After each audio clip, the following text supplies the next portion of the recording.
Hi friends, வணக்கம். இன்றைக்கி நம்ம வீடியோவில் சௌச்சௌவில் சூப்பரான இட்லி தோசைக்கு ஏற்ற ஒரு சட்னி தான் எப்படி செய்கிறதுன்னு பார்க்க போகிறோம். வாங்க நம்ம வீடியோக்குள்ளே போய் இந்த சட்னி எப்படி செய்கிறதுன்னு பார்த்துடலாம். இது செய்யறதுக்காக நான் ஸ்டவ்வை பற்ற வச்சு ஒரு கடாயை வச்சுட்டு கொஞ்சமாக எண்ணெய் ஊற்றிக்கிறேன்.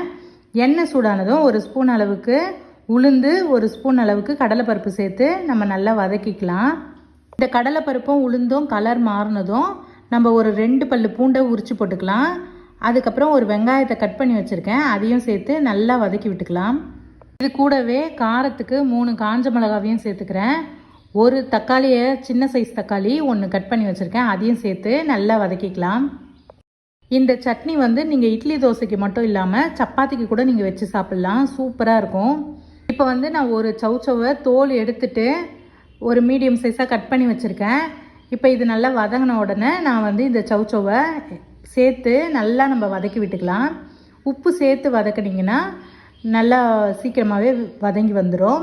தண்ணி எதுவுமே சேர்க்க தேவையில்லை, ஏன்னா இது நீர் சத்து உள்ள காய் தான், இதுலேயே தண்ணி வரும். அதனால் தண்ணி எதுவுமே சேர்க்காமல் நல்லா வதக்கி விட்டுக்கலாம்.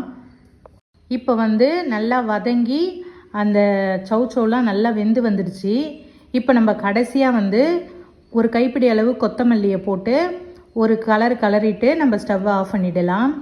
இப்போ சூடு ஆறுனதும் நம்ம மிக்சி ஜாரில் ஒரு சில்லு தேங்காவை குட்டி குட்டியாக கட் பண்ணி வச்சுருக்கேன், அதையும் சேர்த்துட்டு நம்ம வதக்கி வச்ச சௌச்சௌவையும் சேர்த்து கொஞ்சமாக புளி, கொஞ்சம் சுண்டைக்காய் சைஸ் அளவு சேர்த்து, தண்ணி நான் எதுவுமே சேர்க்கலை, தண்ணி சேர்க்காமலே நம்ம அரைச்சி எடுத்துக்கலாம்.